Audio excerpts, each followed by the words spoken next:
especial. Me toca la oportunidad de recibir a aquel que va a estar compartiendo la palabra, porque me toca escuchar, y va a venir Charlie a compartirnos hoy el mensaje.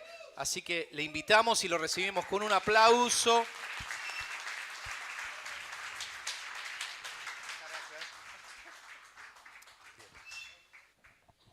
Bueno, buenos días, ¿cómo están? Bien. ¿Qué pasó? ¿Qué tengo? Si tiene una lapicera le hago una manzanita y también hacemos un iPhone, ¿no? ¿Por qué se ríen de mí?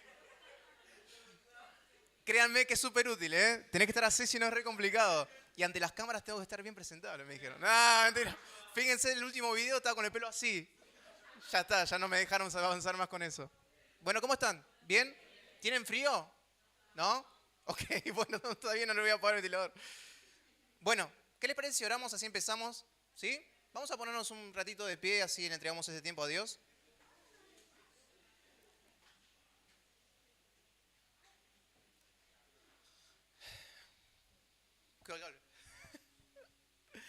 Y le damos gracias al Señor por esta mañana. Dios, te damos gracias una vez más porque tenemos la posibilidad de estar en este lugar, Dios. A pesar de las situaciones, a pesar de las circunstancias, de las semanas, podemos ver tu fidelidad por sobre todas las cosas en nosotros, Pa. Y primeramente te queremos dar gracias por todo ello. Queremos entregarte todo eso que está en nuestra cabeza, que quizás está ocupándose en pensamientos que nada tienen que ver con este tiempo. Todo eso que quieras generar distracción, queremos entregártelo a vos directamente para poder recibir eso que viene de tu parte en el nombre de Jesús. Te pido, Dios, de que a mí me des, Señor, la capacidad de transmitir eso que viene de vos y que sea, Señor, solamente lo que viene de tu Espíritu Santo lo que quede grabado en cada uno de los corazones. Si hay algo que viene de mi parte y no tiene nada que ver con vos, simplemente, Señor, que sea olvidado, para que sea lo tuyo, lo nutritivo, aquello que nos ayude a crecer y a formarnos en el nombre de Jesús. Si hay alguien que está con un malestar físico, Señor, que puedas vos ocuparte y que pueda ser sano en este tiempo, Señor. Quita todo malestar del cuerpo, toda preocupación, Señor, que pueda llegar a distraernos en el nombre de Jesús. Y que vos seas quien se renueve y se manifieste de la manera que vos quieras a través de este mensaje, para la gloria de tu nombre, pero para nuestra bendición. En el nombre de Jesús, amén. Pueden tomar asiento.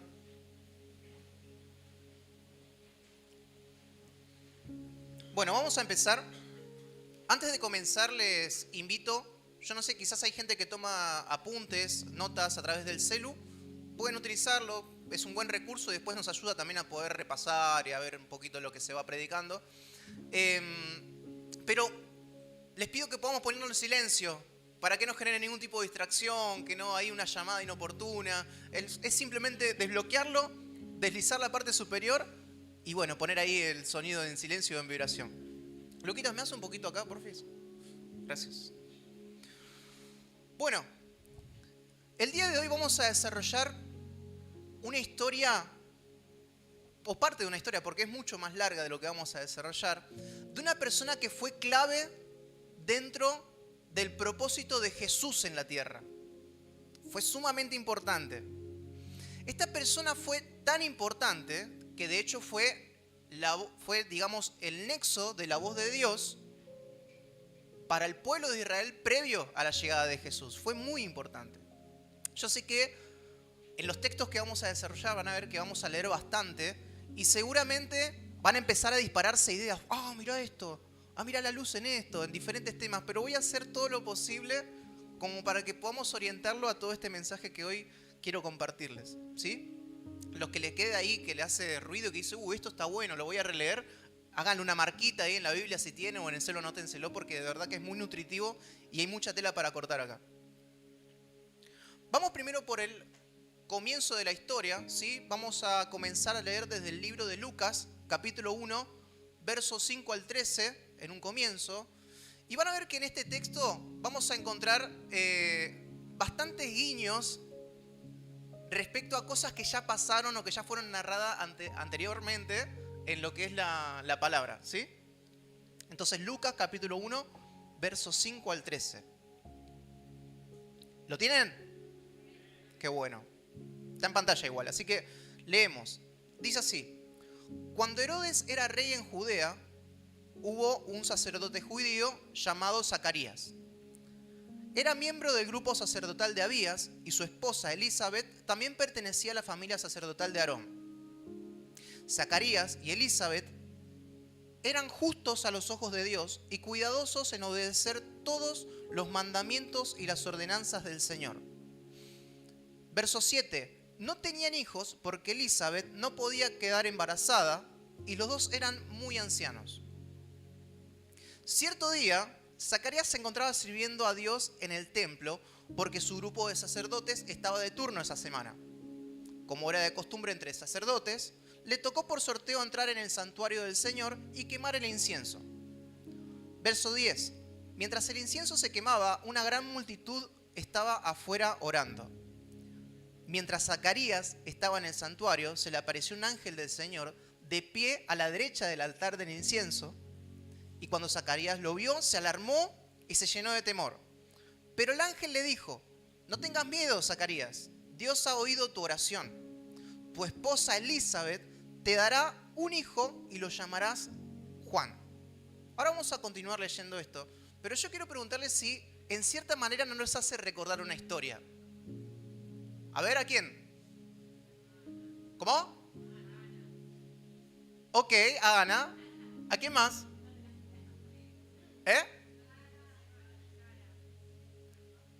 Ok, varios nombres, eso está bueno. Fíjense cómo muchas experiencias, las cuales quizás se siguen narrando en palabra de Dios, en otras vidas, muchas veces se repite de algo que ya sucedió. ¿No es cierto? A mí me pasó que cuando comencé a leer esto, automáticamente recordé quizás la historia de Abraham y Sara. Personas de muy avanzada edad con una promesa de una descendencia. ¿No es cierto? Ahora quiero que podamos prestar atención a la reacción de Zacarías. Primero, en el verso 17, vamos a continuar leyendo, continúa el desarrollo de la palabra del ángel Gabriel. Él decía: será un hombre con el espíritu y el poder de Elías. Preparará a la gente para la venida del Señor. Inclinará el corazón de los padres hacia los hijos y hará que los rebeldes acepten la sabiduría de los justos. Y escuchen la respuesta de Zacarías. Verso 18. Zacarías le dijo al ángel: ¿cómo puedo estar seguro de que ocurrirá esto? Ya soy muy anciano y mi esposa también es de edad avanzada. Para entender un poquito este contexto, ¡ay! Mi iPad se dobla. Para entender un poquito este contexto, estamos hablando que eran parte de la familia sacerdotal. O sea, su rol, su ministerio era de ser sacerdotes. Es decir, estaban en conocimientos de las escrituras. Es decir, ellos sabían lo que estaba escrito. Aún así, Zacarías dijo: che, pero ¿vos estás seguro? Al ángel, ¿no? O sea, se le apareció un ángel y dice: ¿pero vos decís que va a ser así? Y el ángel con toda su paciencia respondió en el verso 19. Entonces el ángel dijo: yo soy Gabriel. Cachetazo faltaba, ¿no? Yo soy Gabriel. Estoy en la presencia misma de Dios. Fue Él quien me envió a darte la buena noticia. O sea, ¿qué más esperaba? Bajo un ángel del cielo. Estoy en la presencia del Padre y aún así no lo entendés. Bueno. Pero ahora, dice el verso 20, como no creíste lo que te dije, te quedarás mudo sin poder hablar hasta que nazca el niño. Te aseguro que mis palabras se cumplirán a su debido tiempo. La reflexión que vamos a estar llevando adelante esta mañana se titula El reflejo. Y lo que vamos a estar analizando va a estar basado en la vida en realidad de este hijo Juan, que ahora vamos a ver que se trata del famoso Juan el Bautista, que no es el discípulo de Jesús, es otro Juan, es el pariente de Jesús. Pero en este texto que acabamos de leer hay un montón de cosas para analizar. Lo que yo quiero que podamos quedarnos con estos dos principios que vemos, porque hay dos verdades que se dicen explícitamente en este lugar. Primero, algo que tenemos que comprender e incorporar para nuestra vida es que siempre que llegan palabras de Dios a nuestras vidas, esas palabras son promesas para nosotros de parte de Dios. Tenemos que entender que si son promesas que provienen de parte de Dios, estas promesas no fallan. No tiene chance de que haya un margen de error, porque provienen de Dios. Esto lo tenemos que tener súper claro. Siempre se cumplen estas promesas porque son parte del propósito de Dios, tienen un propósito en sí mismo. Y otra cosa que tenemos que aprender y comprender es que las promesas de Dios no se limitan a nosotros. Las promesas de Dios no se limitan a nuestro contexto. Las promesas de Dios no se limitan a nuestras realidades. Uy, pero hoy estoy medio engripado, entonces seguramente hoy no va a pasar nada de parte de Dios. No funciona así. Las promesas de Dios son un hoy, las promesas de Dios son un siempre y las promesas de Dios son un para siempre. Quiere decir que siempre se renuevan y nunca tienen fin. ¿Cuántos entienden esto? Amén. Es por esto que el primer principio que quería que podamos compartir, y para aquellos que quieren tomar nota, estoy seguro que les va a ser de bendición después. El primer principio que tengo acá anotado es que no debemos poner nunca en duda las promesas de Dios para nuestras vidas. Puede suceder, y es cierto, que quizás cuando no estamos muy habituados a relacionarnos con el Espíritu Santo, y aún así, aquellos que sí están habituados a relacionarse, puede pasar que se generen dudas, ¿no es cierto? Hay una famosa frase por excelencia que se nos viene a la cabeza, que es el, uy, ¿no seré yo? ¿No será que lo estoy pensando yo? Cuando quizás tiene que ver con algo impulsado por el Espíritu Santo, a través de alguna forma específica y puntual. Y puede pasar, no está mal, a ver, esto es normal y natural, nos va a ocurrir que vamos a dudar. Y bueno, quizás pueda hablar un poco de la prudencia en cierta manera, ¿no? Pero también algo que tenemos que tener en claro es que nosotros hoy en este lugar contamos con los recursos para esclarecer este asunto. Es decir, si yo tengo una palabra que viene de parte de Dios, una promesa que se me es presentada a través de una palabra, a través del discernimiento que se tiene en el Espíritu, es algo que quizás necesita otro tiempo de charla, ¿no? Pero de alguna manera que se nos es dada nuestra vida, y aún así dudamos, contamos con los recursos para poder esclarecer eso. Dios no tiene problema en tomarse el tiempo de decir, como hizo con Gedeón, sí, dale, pero sí, te lo doy. ¿Necesitas que te muestre de nuevo? Bueno, lo mostramos. Bueno, ¿otro más? Bueno, va de nuevo. No va a tener problema. Él nos conoce. Y nosotros tenemos la posibilidad de contar con la Escritura, por la cual el Señor siempre va a hablar a cada uno de nosotros y va a respaldar su promesa. Y aún así, también contamos con la iglesia, que es esta fuente que nos da la posibilidad de tener un mentor o un formador o alguien que nosotros vemos que está capacitado y orientado en la Escritura, que nos puede llegar a orientar y decir, sí, es por acá. No, no es por acá. Fíjate, yo creo y considero que es por acá. ¿Me explico? Tenemos los recursos acá en la iglesia y eso es bueno y gracias a la vida de Cristo en la tierra. Entonces, no hay chance para sostenernos en esa duda. Es sencillo decir, bueno, igual Dios va a orar. No, no se trata de eso. Si Dios te dijo algo para vos, es porque es para vos y para que vos lo desarrolles en el nombre de Jesús. Amén. Dice Jeremías, capítulo 29, versos 13 y 14. Yo lo tengo en la versión Palabra de Dios para Todos. Dice así, Jeremías 29, 13. Me buscarán y me encontrarán cuando me busquen de todo corazón. Dejaré que ustedes me encuentren, dice el Señor. El Señor no va a limitarse a no permitir que lo encontremos. ¿Se entiende? Su palabra es clave.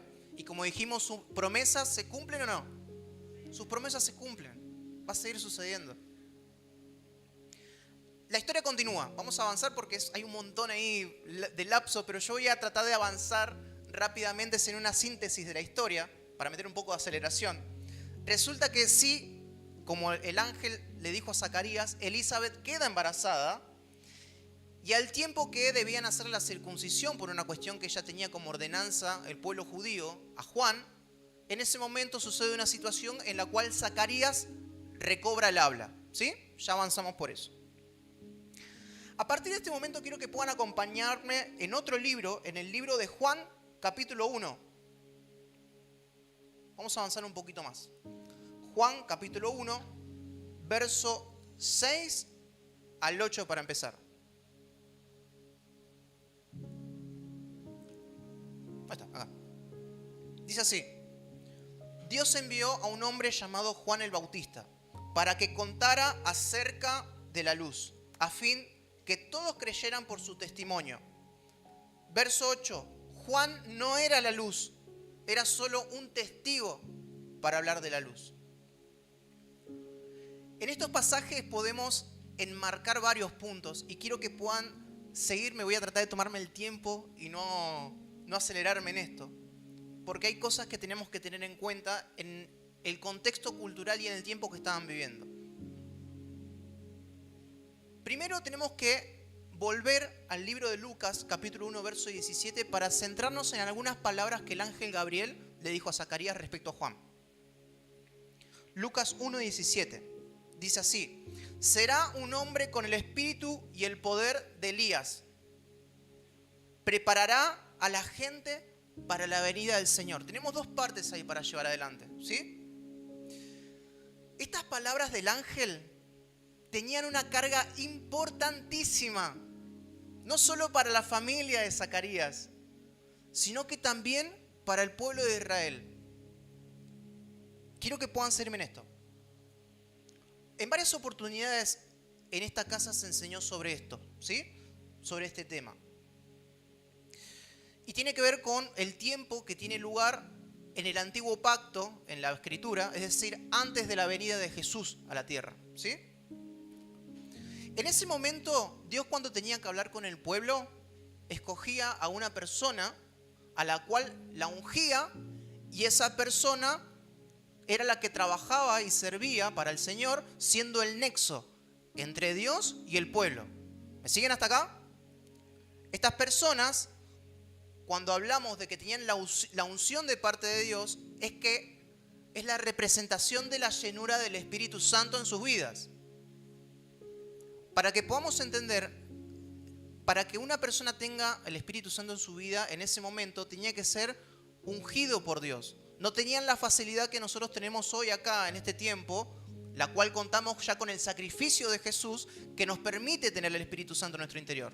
En ese momento no tenían esa capacidad el pueblo de Israel. ¿Me explico? Por eso era tan importante la persona de un profeta que sea como un traductor en cierta manera de lo que Dios quería hablar a su pueblo. ¿Sí? Ahora, hubo un periodo específico en el tiempo del pueblo de Israel en el que Dios no dirigió ninguna palabra a su pueblo. No emitió ninguna palabra a su pueblo. En toda la Biblia nosotros notamos de que Dios es un Dios que interactúa constantemente con su pueblo. Pero hubo un periodo en el cual no lo hizo.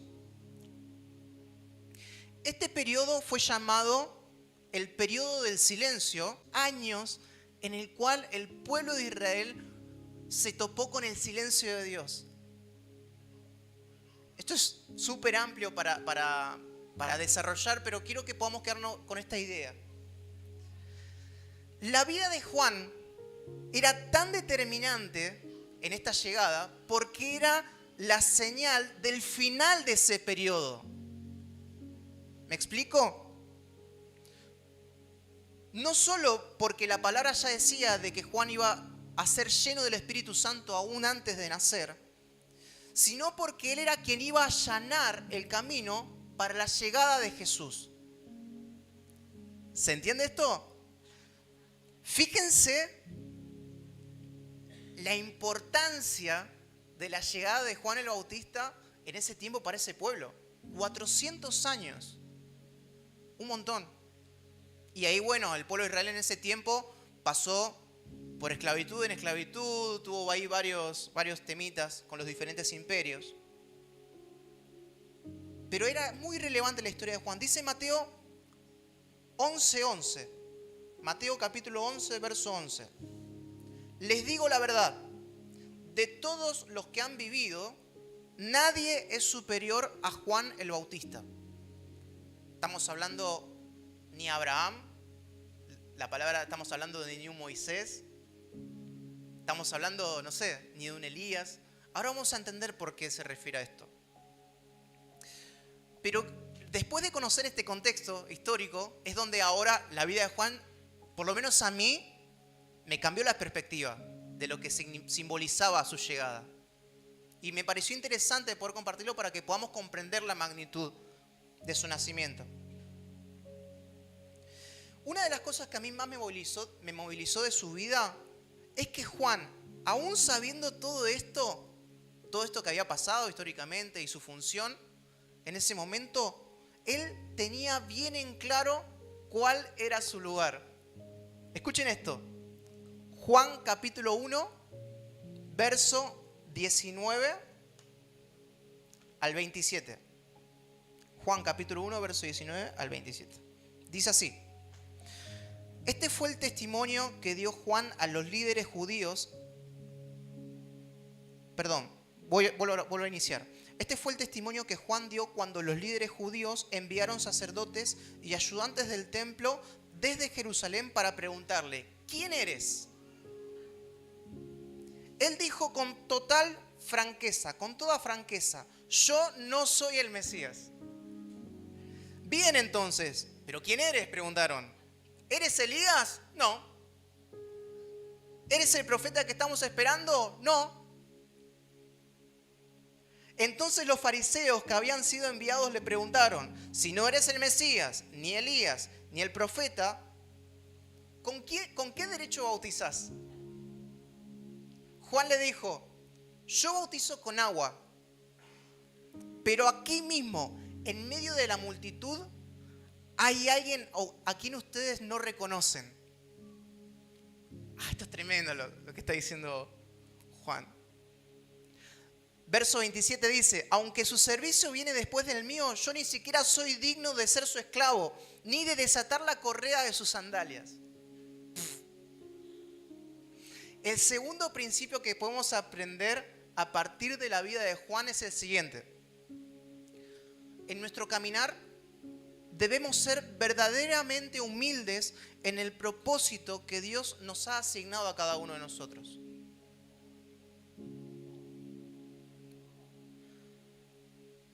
Una de las palabras griegas que se traducen como humilde es la palabra tapeinos, que hace referencia a aquello que es bajo y que no se levanta mucho de la tierra. De hecho, la palabra tapete proviene de esta palabra. Básicamente en estos términos podemos notar que Juan no era una persona a la que se les había volado los patitos. Juan no se creía más de lo que era. Él sabía muy bien cuál era su lugar.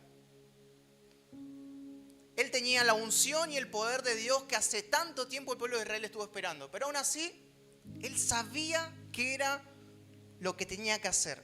Y esto también es parte de una enseñanza para nosotros, mis hermanos, porque tenemos que tener en claro algo, y esto es en todas las áreas de nuestras vidas. Esto me lo dije primeramente a mí, y me lo trato de decir todos los días. Si en algún momento de nuestro recorrido, de nuestro camino, de nuestra vida, en lo que estemos desarrollando, si nos quieren volar un poquito los patitos, haciéndonos creer algo que en realidad no tiene nada que ver con nosotros, seamos cautelosos.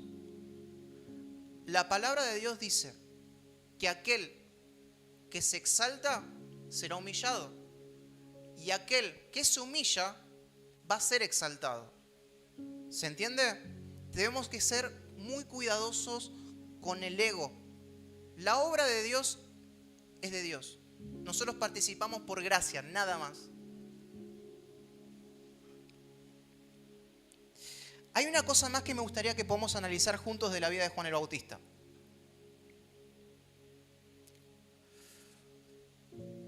Una de las cosas que más me sorprendió en el desarrollo de su ministerio es que la Biblia no relata ningún milagro que haya provenido de la vida de Juan el Bautista. Escuchen, él no le dio vista a ningún ciego, él no hizo caminar al paralítico, la Biblia no dice que él haya sanado a algún leproso ni que haya abierto un mar en dos. Aún así, hace un ratito acabamos de leer que no hubo nadie mayor a Juan el Bautista. Lo más importante que él tenía para anunciar y allanar el camino de la llegada de quien iba a ser el Cristo era su testimonio. su testimonio. No era show. No era nada de eso que podemos imaginar como poder de Dios, quizás naturalmente hablando. Era su testimonio. Escuchen este detalle. Marcos capítulo 1, verso 6 dice: Juan usaba ropa tejida de pelo rústico de camello y llevaba puesto un cinturón de cuero alrededor de la cintura. Yo cuando leía esto me imaginaba a alguien tipo, ¿vieron las bolsas de papa? Y un cinturón de cuero ahí como podía, ¿no? Es tremendo. Pero igual acá también hay algo que quiero aclarar respecto a esto, porque se puede malinterpretar. Esto no significa que nosotros debemos aparentar ser pobres para ser humildes. No tiene nada que ver con eso. La pobreza con la humildad no tiene nada que ver. No pasa por ahí. Sino que lo que en realidad el testimonio de Juan, su vida reflejaba, era lo que estaba en su corazón y era el corazón de Dios lo que se reflejaba a través de él. Entonces, es importante reconocer esto. No se trata de la apariencia que pueda llegar a generar para parecer humilde, sino de lo que somos, mostrar lo que somos realmente. Su ministerio era dar a conocer a quién era el que estaba pronto a llegar. Eso es sumamente importante. Y lo interesante en relación a lo que estamos viendo es lo que encontramos a partir de algunas palabras de Jesús. Quiero que me puedan seguir en esto en el libro de Lucas, capítulo 10, verso 1.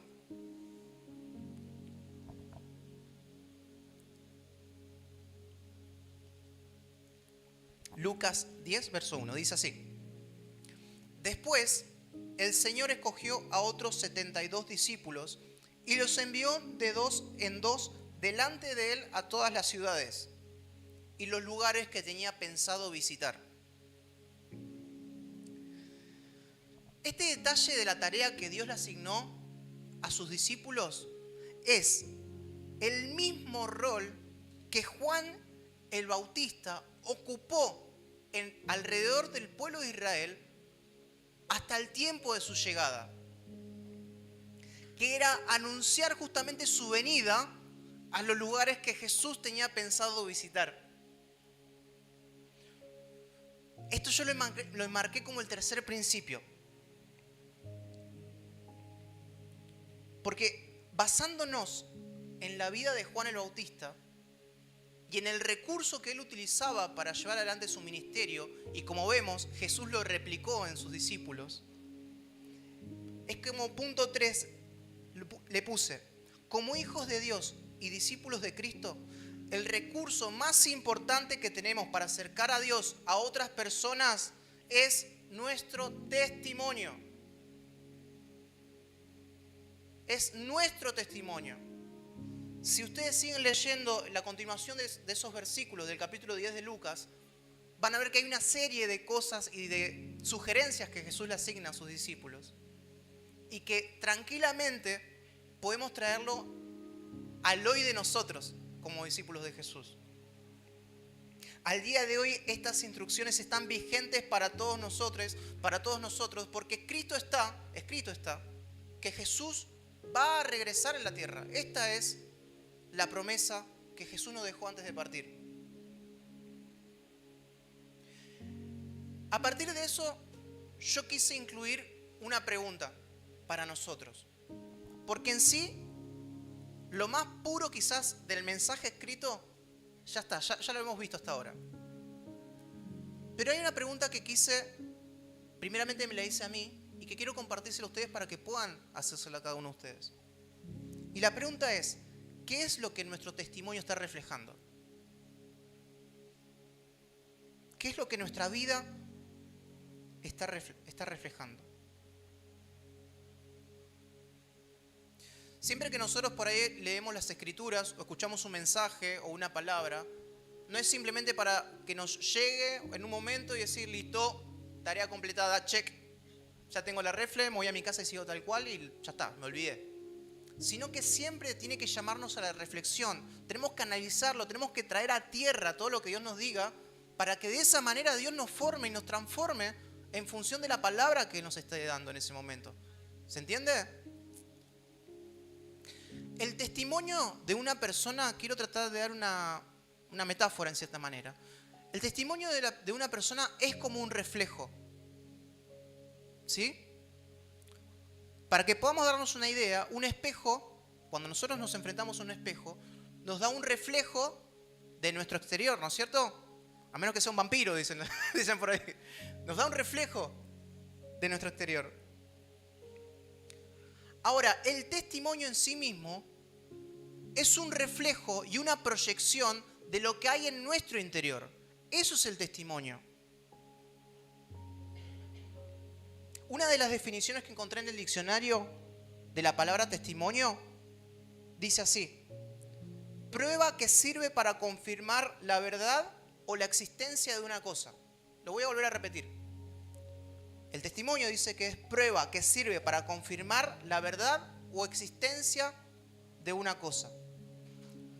Cuando nos preguntamos sobre cuál es nuestro testimonio, nos referimos: ¿prueba de qué cosa está dando nuestra vida? ¿Prueba de qué estamos dando? ¿Testimonio de qué? ¿De tristeza? ¿De derrota? ¿De angustia? ¿De discordia? ¿De deslealtad? ¿De inseguridad quizá? No sé. ¿De qué está dando testimonio en nuestra vida? Es importante analizarlo a eso. Lucas capítulo 6, verso 45 dice así: una persona buena produce cosas buenas del tesoro de su buen corazón, y una persona mala produce cosas malas del tesoro de su mal corazón. Lo que uno dice brota de lo que hay en su corazón. Interesante, ¿no? Quizás es algo que muchas veces lo hemos escuchado.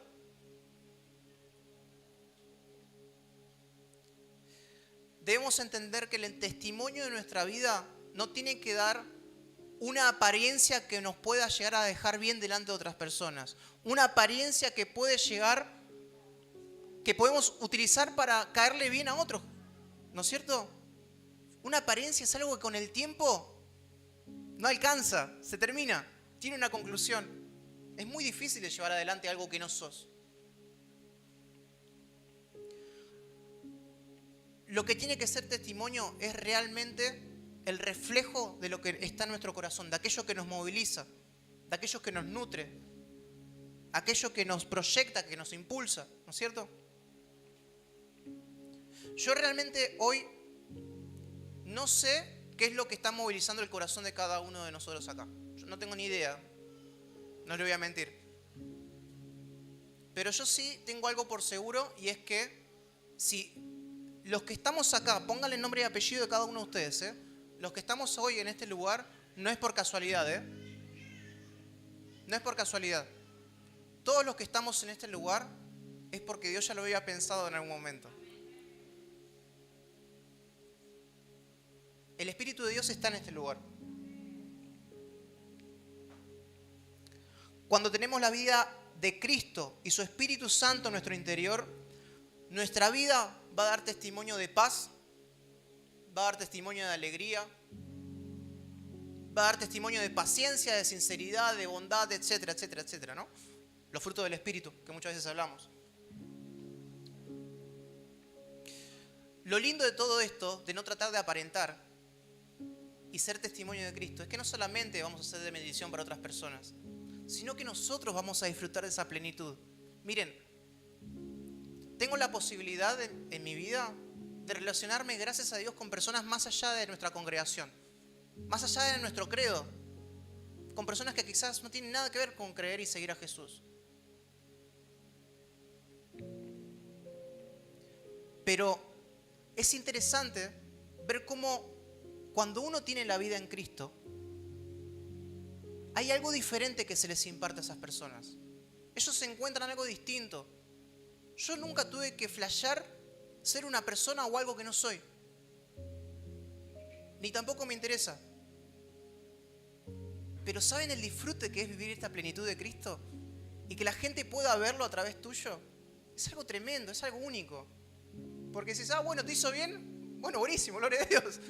No buscaba eso, pero qué bueno que te pasó. De eso se trata. En esta mañana, hoy, tenemos la posibilidad de tratar de detectar que si hay algo que está contaminando nuestro corazón, ¿qué es eso que lo está contaminando?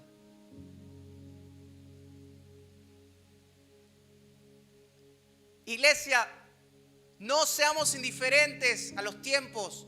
Los tiempos se aproximan, los tiempos se aceleran. ¿Acaso cuando ustedes ven alrededor lo que está sucediendo, no les llama la atención? Sea el gobierno de turno que agarre, no importa. Tenemos que ser conscientes de nuestros actos, sí. Tenemos que orar por nuestros gobernantes, sí. Pero sea quien gobierne, la obra de Cristo se tiene que cumplir. Nuestra esperanza no está en el gobierno de turno. Ya nuestro Salvador ya nació, se sacrificó y resucitó. Ya está. Entonces no perdamos el tiempo. Hoy tenemos la posibilidad de hacer algo diferente. Hoy tenemos la posibilidad de todo aquello que se nos había gestado en su momento por una mala experiencia, por una discordia, un conflicto con alguien. Hoy tenemos la posibilidad de que sea transformado en el nombre de Jesús. Que nadie sea indiferente a la voz de Cristo. Tarde o temprano todo sale a la luz. Es importante que podamos tomarnos este tiempo. Por eso en esta mañana me gustaría que nos podamos replicar en varios Juan el Bautista. Me gustaría que podamos adoptar esta dirección que nos anima a tomar el Señor. Y quiero que lo podamos hacer con conciencia. No importa que tenga 15 años, 25, 40, 60, no importa la edad. Importa que seamos conscientes de lo que cada uno de nosotros está haciendo. Van a ver, quizás hay muchos que ya lo están disfrutando. El testimonio de nuestros hermanos es tremendo. Es tremendo, a mí me anima un montón. Me impulsa un montón, me motiva. Porque me da muestra y prueba de que Dios sigue siendo el mismo. Eso es tremendo. Qué alegría. Les invito a que nos podamos poner de pie.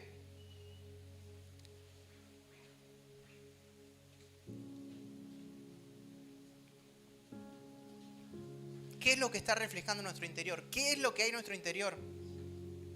¿Qué es lo que hay hoy en mi corazón? ¿Qué lo está movilizando? ¿Qué me conmueve? ¿Qué es lo que me genera compasión? ¿En qué confío? ¿En qué descanso? ¿Con qué me justifico?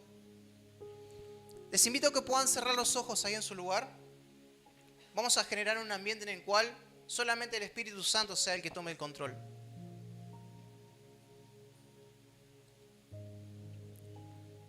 ¿Me acompañan los chicos?